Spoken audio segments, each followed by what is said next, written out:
Escucha. Sí, señor asambleísta, le escuchamos.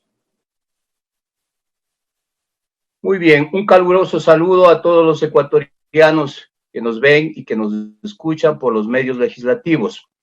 A diferencia de muchos de los distinguidos colegas asambleístas, no voy a comenzar mi alocución con una oda a la insinceridad, diciendo que en este momento no se necesita de discursos políticos para, a reglón seguido, pasar a verter farisaicamente los más pretenciosos conceptos políticos, ocultándolos bajo una máscara de supuestos elementalmente técnicos o jurídicos. ¿Cómo disfrutarán los ecuatorianos al observar a curtidos actores políticos que han transitado una, dos, N veces diferentes tiendas políticas, observarlos negándose a sí mismos como políticos? O lo que es peor, a nuevos rostros de la política ecuatoriana tratando de autoconvencerse sin lograrlo, que ellos sí no dicen discursos políticos.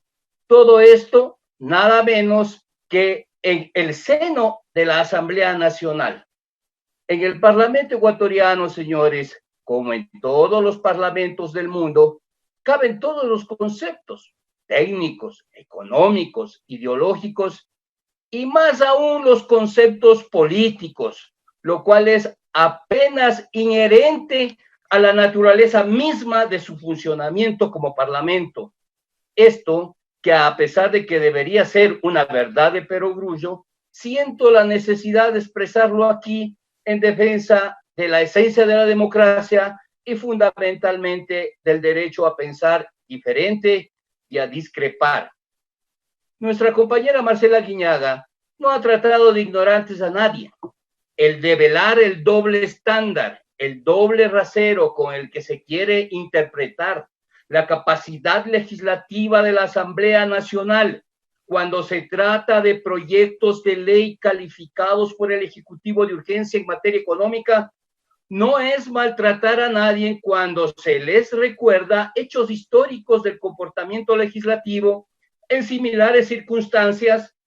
La capacidad legislativa de la Asamblea Nacional está perfectamente definida para estos casos en el artículo 140 de la Constitución, donde prescribe para este tipo de proyectos que la Asamblea, y voy a citar, señor presidente, deberá aprobarlos, modificarlos o negarlos dentro de un plazo máximo de 30 días a partir de su recepción. Esta capacidad de modificarlos hace que efectivamente los valiosos aportes sobre bienes que estando en el territorio nacional están suscritos en sociedades, en paraísos fiscales, con la única finalidad de evadir impuestos, sean grabados en el 2% que efectivamente tiene la capacidad la Asamblea Nacional de hacer.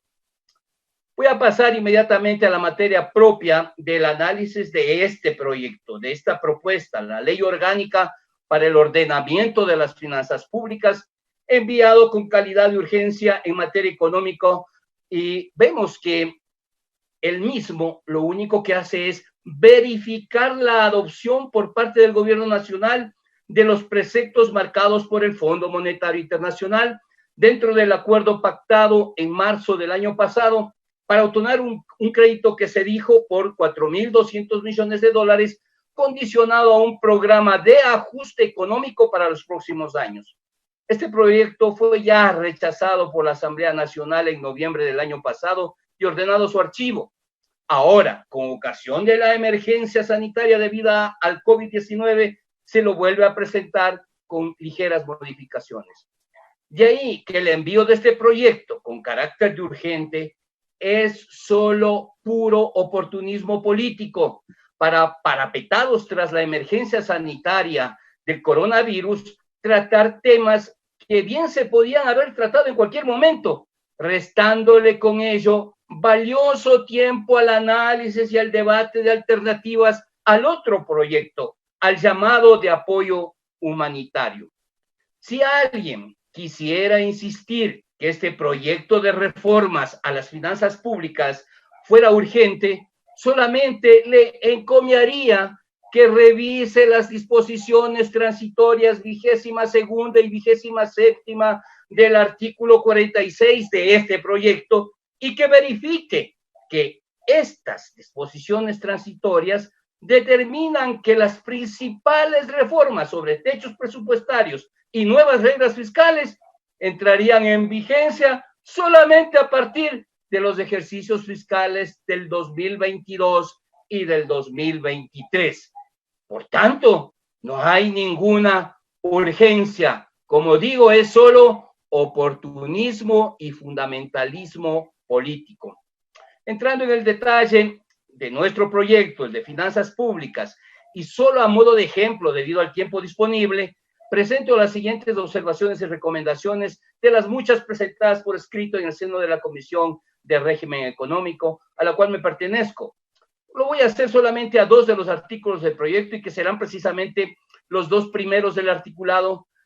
Estos 2 primeros que marcan toda la intencionalidad del mismo.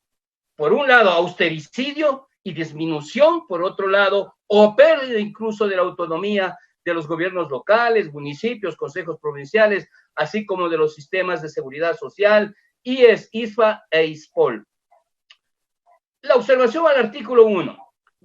Esta pretende reformar el artículo 6 del Código Orgánico de Planificación y Finanzas Públicas vigente. Pretende consolidar y aplicar una interpretación equivocada del concepto de sostenibilidad fiscal en ámbitos poco o nada pertinentes, concepto que se lo pretende definir como una mera eficiencia fiscal y que ahora se lo quiere sobreponer al concepto de eficiencia económica, que es la interpretación correcta para la sostenibilidad fiscal. La sostenibilidad fiscal no es más que un medio para procurar la estabilidad económica de las finanzas públicas. Este concepto está perfectamente establecido en el artículo 286 de la Constitución. La estabilidad económica es un concepto también definido como un objetivo de la política económica de nuestra nación, debiéndose entender a la estabilidad económica como el máximo nivel de producción y empleos sostenibles en el tiempo, de acuerdo a lo prescrito explícitamente en el artículo 284, numeral 7 de nuestra Constitución.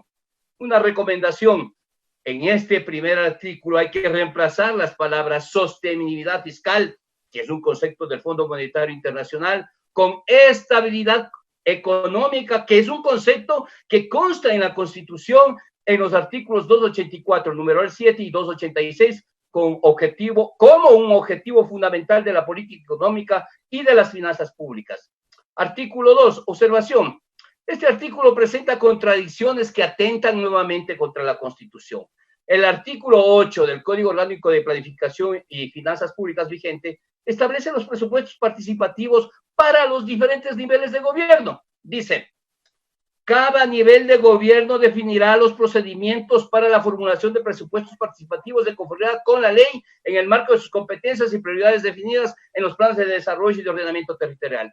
Como puede apreciarse, el texto del artículo citado es preciso con respecto a los presupuestos participativos en cada nivel de gobierno. Sin embargo, se abre un espacio en la propuesta del artículo 2 del presente proyecto para incorporar un concepto que nada tiene que ver con los presupuestos participativos de los GATS y que más bien tienen relación directa con la forma mediante la cual el Fondo Monetario Internacional contabiliza las cuentas fiscales y fundamentalmente aquellas del sector público no financiero.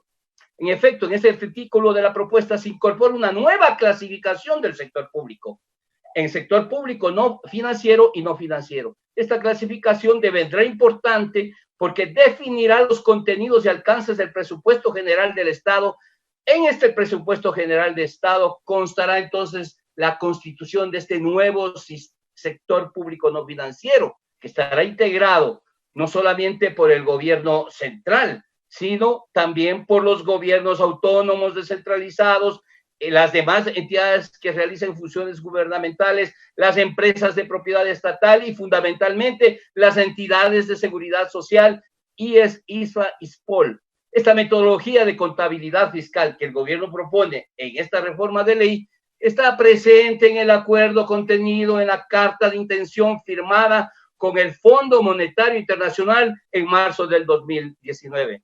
Sin embargo, el intento de armonización entre la metodología del Fondo Monetario y el sistema de contabilidad macrofiscal del Ecuador implican graves contradicciones con lo que establece la Constitución en el artículo 292, el mismo que dice que el presupuesto general del Estado es el instrumento para la determinación y gestión de los ingresos y egresos del Estado e incluye todos los ingresos y egresos del sector público, con excepción, escúchese bien compañeros, con excepción de los pertenecientes a la seguridad social, la banca pública, las empresas públicas y los gobiernos autónomos descentralizados.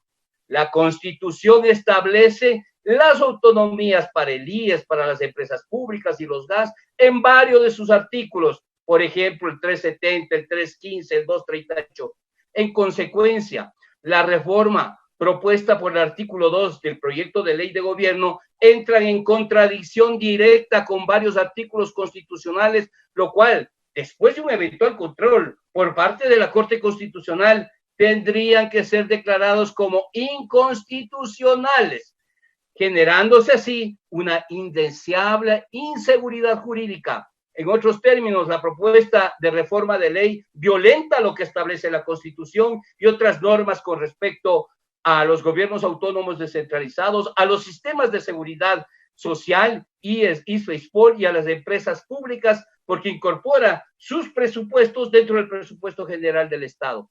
La recomendación pertinente sería realizar una consulta a la Corte Constitucional con respecto a la reforma planteada en este artículo, de no mediar el carácter urgente con el que ha sido enviado este proyecto, por lo cual se hace esto inviable, por lo que se debería entonces eliminar este artículo que define arbitrariamente y permite que se disminuya o se eliminen las autonomías de los gobiernos autónomos descentralizados o de los sistemas de seguridad social. Finalizando, estimados colegas, conciudadanos, debería decir que en general en este proyecto de ley, por más que se hagan esfuerzos para corregirlo o mejorarlo, es inoportuno porque no es urgente. Es inconveniente porque establece nuevas reglas macrofiscales que serán para los gobiernos futuros y que efectivamente lo único que proclaman es el austericidio como regla macrofiscal y es fundamentalmente inconstitucional, por lo que deberíamos, colegas, evaluar seriamente la posibilidad de rechazarlo ordenando su archivo. Muchas gracias, señor presidente y colegas asambleístas. Allí la intervención del legislador Germuy Calle. La palabra asambleísta Henry Comfort. Sostuvo que los artículos 1 y 2 del proyecto de ley podrían ser declarados como inconstitucionales, lo que generaría inseguridad jurídica.